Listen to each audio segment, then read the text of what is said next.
Estudar hoje, Livro dos Espíritos, toma nota aí. Emancipação da Alma, os Sonhos, capítulo 8 de Livro dos Espíritos. Eu vou começar na pergunta 400, tá? Mas eu vou pular a pergunta. É muito importante, eu vou pular a pergunta. Quer dizer, eu vou fazer a 400, depois eu vou para uma lá na frente para fazer o estudo que eu preparei para vocês. Mas a partir da pergunta 400, quem for assistir a gravação de Livro dos Espíritos, pode estudar o capítulo 8 inteirinho do Livro dos Espíritos, que vocês vão amar, sobre a emancipação da alma. Extremamente importante aí para todos nós, tá bom? Veja. O sono e os sonhos. O espírito encarnado permanece de bom grado no seu envoltório corporal? É como se perguntasse se o espírito gosta da prisão. O espírito encarnado aspira incessantemente à libertação. Quanto mais grosseiro é o envoltório, tanto mais deseja ver-se livre dele. Olha que interessante isso aqui, gente. O espírito encarnado permanece de bom grado no seu envoltório corporal. Quer dizer, vamos lá. O espírito, quando ele está aqui na Terra, ele fica feliz de estar aqui na Terra? Olha que surpresa essa resposta, tá? Porque quando a gente está aqui, obviamente, nós estamos aqui no nosso corpo, você não fica pensando, ai, que saudade do mundo espiritual. Não, você fica com medo de voltar para lá. A maioria das pessoas é assim. Pelo menos quem não tem conhecimento, né? E, na realidade, a resposta é aqui, ó. É como se você perguntasse para um prisioneiro se ele gosta da prisão. Porque, gente, aqui na Terra a gente se esquece do mundo espiritual, mas estar aqui na Terra é uma prisão para o espírito. Imagina, aqui esse corpo físico, ele se arrasta, ele é muito mais perecível do que o perispírito, tem fome, sede, frio, calor, sabe? Você tem as necessidades materiais, o mundo ainda, né, em provas e expiações um pouco hostil. Então, para o espírito vir para o planeta não é fácil. Graças a Deus a gente se esquece, né, momentaneamente do mundo maior, a gente não dava conta. Mas é que tem um detalhe. No meio desse caminho, o que Deus fez para a gente não perder o contato direto com a vida espiritual? Permitiu que durante o sono nossa alma se libertasse do corpo e tivesse a condição de estar em contato no mundo maior. É a emancipação da alma. O nome técnico é emancipação. Então a alma se emancipa do corpo físico e aí, durante o estado de sonolência, a gente vai se encontrar espiritualmente. A gente vai estar com aqueles que nós temos vínculos, ou com as paixões, né, que infelizmente nós estejamos ligados. Esse capítulo fala disso. Durante o sono, a alma repousa como o corpo? É a pergunta 401. Não. O espírito jamais está inativo. Durante o sono, afrouxam-se os laços que o prendem ao corpo, e então, não precisando o corpo da sua presença, o espírito se lança no espaço e entra em relação mais direta com outros espíritos. Olha que legal isso, gente. Olha que profundo. Aí, assim, eu vou pular aqui a pergunta 402, que é aqui, ó. Como podemos julgar a liberdade do espírito durante o sono? Porque essa é uma pergunta bem... ela é uma resposta grande. Eu vou para 403, que é onde a gente vai explorar aqui melhor o que eu gostaria de trazer hoje. Mas depois leiam em casa 402 da melhor maneira possível, tá bom? Então, 403. Por que nem sempre nos lembramos dos sonhos? Bem, o que chamais de sono é apenas o repouso do corpo, pois o espírito está sempre em atividade. No sono, o espírito recobre um pouco de sua liberdade e se corresponde com os que lhe são caros, quer neste mundo, quer nos outros. Mas como o corpo é matéria pesada e grosseira, dificilmente conserva as impressões, que o espírito recebeu, já que tais impressões não chegaram ao espírito por meio dos órgãos corporais. Ok, pergunta 404. Mas o que pensar da significação atribuída ao sonho? Presta atenção nessa pergunta. Eu estou fazendo esse estudo por causa dessa pergunta agora, principalmente, tá? Tem muita gente que fica tentando adivinhar e sonhou com cobra é dinheiro. Né? É traição. É morte. Ih, meu Deus, eu sonhei que eu estava morrendo. Alguém estava me matando. Aí a pessoa ela quer decifrar sonho. Aí compra livro de decifração de sonho. Aí faz simpatia. Vamos ver o que o mundo espiritual fala sobre os sonhos. Isso perturba muita gente. Eu não estou brincando, não. Parece engraçado, né? Mas isso perturba muita gente. Mas muita gente. Olha só. Resposta, hein, gente? Ó, que pensar da significação atribuída aos sonhos? Ó, os sonhos não são verdadeiros como o entendem certos adivinhos. De modo que é absurdo, absurdo acreditar-se que sonhar com tal coisa anuncia outra.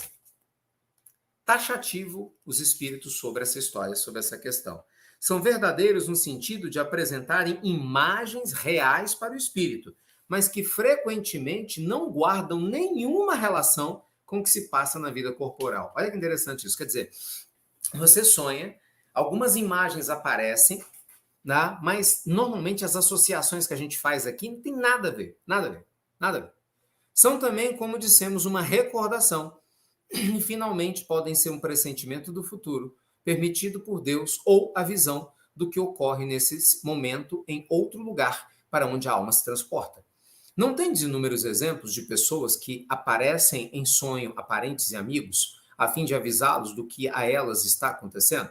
Que são essas aparições, se não as almas ou os espíritos dessas pessoas, que vêm comunicar-se com os vossos? Pois é. Quando tendes certeza de que aquilo que vistes realmente aconteceu, não fica provado que a imaginação nada teve a ver com a ocorrência, sobretudo se o que observaste não passava pela vossa mente quando em vigília? Então vamos lá, gente. Vamos organizar essas informações aqui, tá? Seguinte. Quando a gente dorme, o nosso espírito ele está relativamente mais livre do que aqui, quando a gente está nesse estado na Terra, né? Em vigília, acordado. Então você dormiu, sua alma se emancipou relativamente. Até onde ela pode ir? Com quem que ela vai se encontrar? Tudo isso tem uma série de significados. Será que todas as coisas que a gente sonha são reais? Mas ao mesmo tempo, será que todas são irreais? Não. Eu penso o seguinte, os sonhos, de maneira geral, eles se dividem em dois grandes grupos. Obviamente, dentro de cada um desses grandes grupos existem subdivisões, tá? Subgrupos. Mas o primeiro grande grupo seria esse. Os sonhos são conteúdos do inconsciente humano.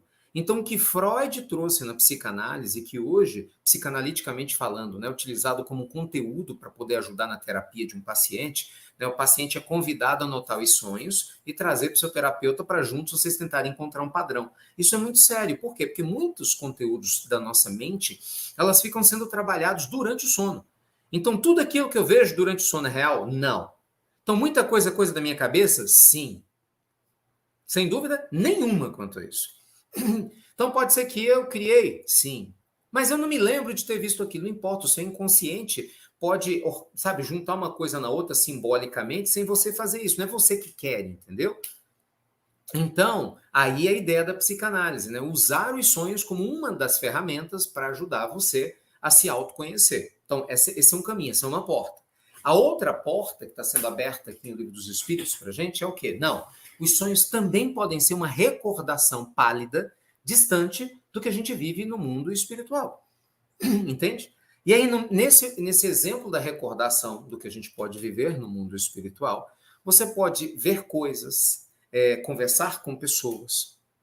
E ao voltar para a Terra, essas imagens todas ficam borradas, mas as sensações vêm contigo, algumas vezes, porque o nosso corpo ele é um filtro. Sabe quando você tem filtro de barro na sua casa? Alguém aqui tem filtro de barro? Não. Então, assim, você tem um filtro de barro, sabe o carvão? Né? O carvão, chamado de carvão, né?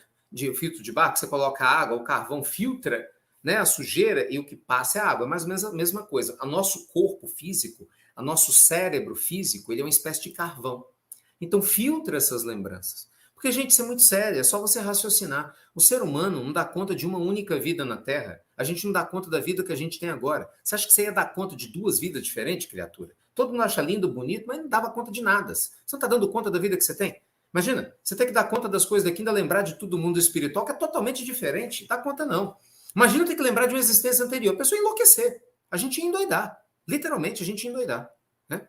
Então, o que acontece, gente? Isso é extremamente importante para que a gente possa identificar e compreender, porque faz uma diferença muito grande.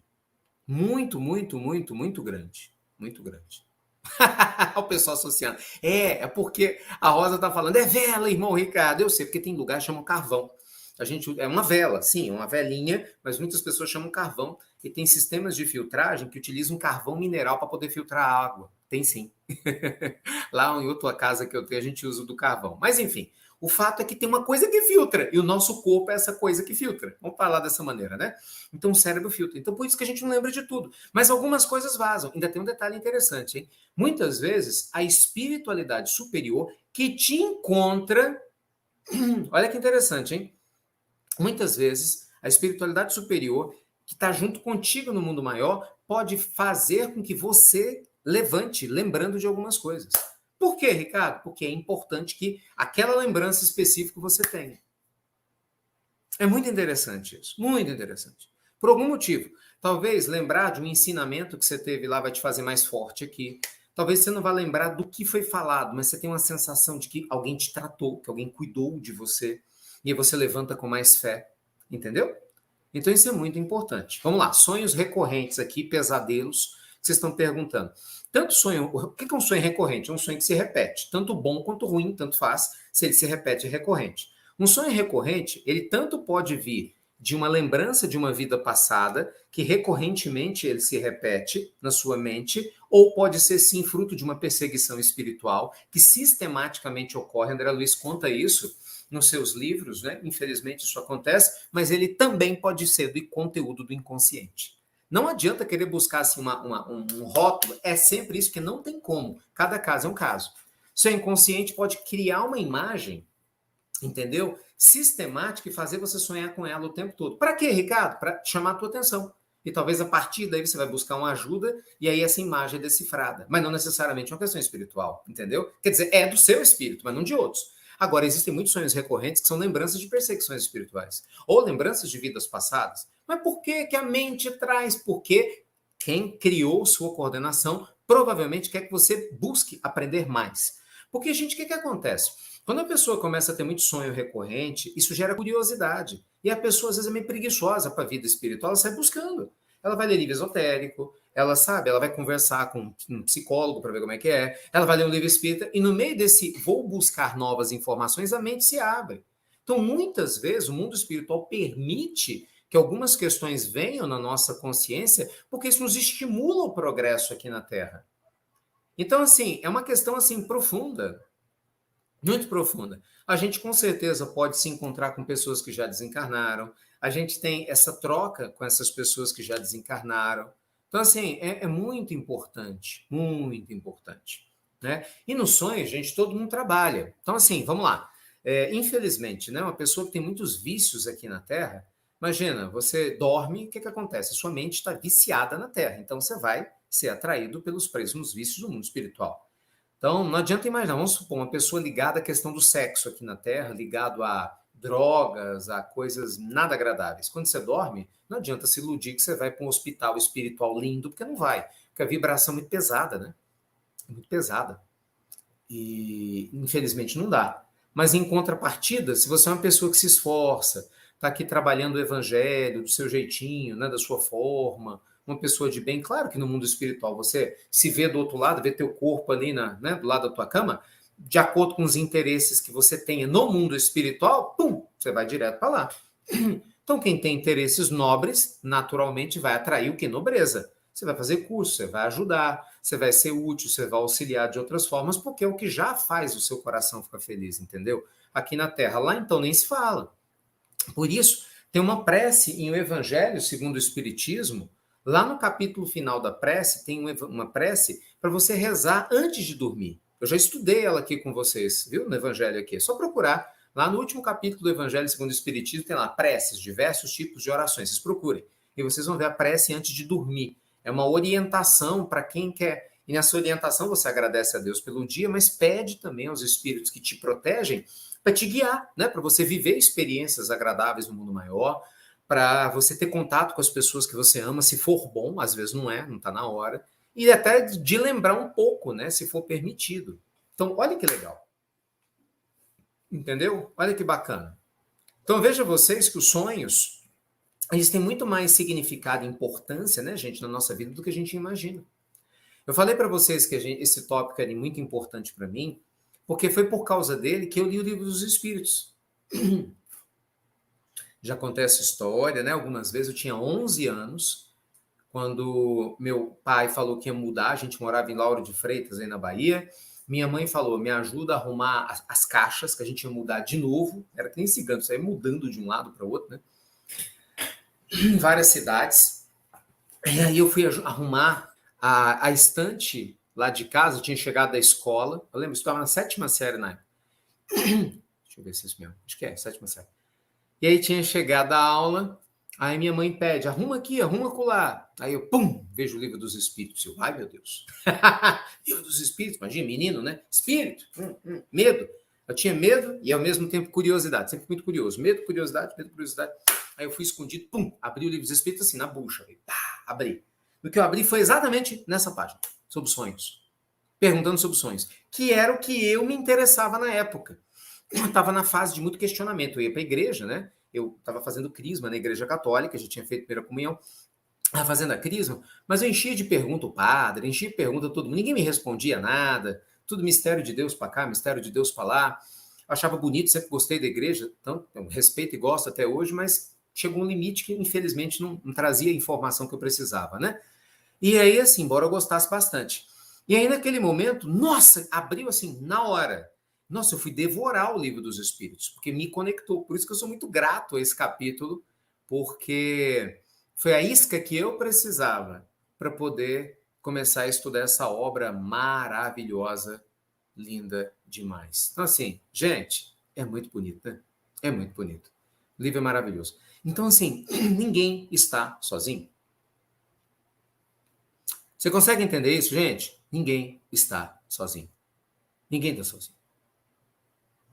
Ninguém está sozinho. Ninguém. O que é mediunidade onírica, né? Que alguns de vocês estão perguntando. Mediunidade onírica é um pouco diferente. Vamos lá, primeiro. Mediunidade é um processo que nós temos para ter um contato mais ou menos próximo do mundo espiritual. Então, você faz um intercâmbio com o mundo espiritual. Então, na mediunidade onírica, você literalmente é um médium que normalmente se lembra do que você vê no mundo espiritual, retorna para, né, para o mundo físico, lembra de tudo.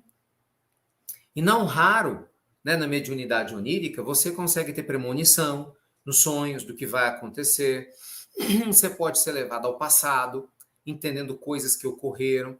Eu conheci um médium muito ostensivo. Talvez tenha sido o médium, pelo menos que eu conheci, com a mediunidade onírica mais vasta. E assim, ele estava explorando isso, assim, aprendendo a lidar com isso, até o médium nordestino. E ele sonhava com coisas que aconteciam o tempo todo. Ele conversava com os espíritos no sonho e as coisas ocorriam quando ele acordava. Então, no início, ele ficava muito assustado com isso. Depois, inclusive, ele se tornou um dirigente espírita, né? Foi a última vez que eu vi. Foi para a reunião mediúnica, se tornou um grande coordenador de reunião, utilizando, de certa forma, né, os espíritos falavam mais com ele com a mediunidade onírica. Né? Mas muito legal. Muito, muito, muito, muito legal. Ai, gente, que delícia! Ó, leia o Livro dos Espíritos, lembra, a partir da pergunta 400.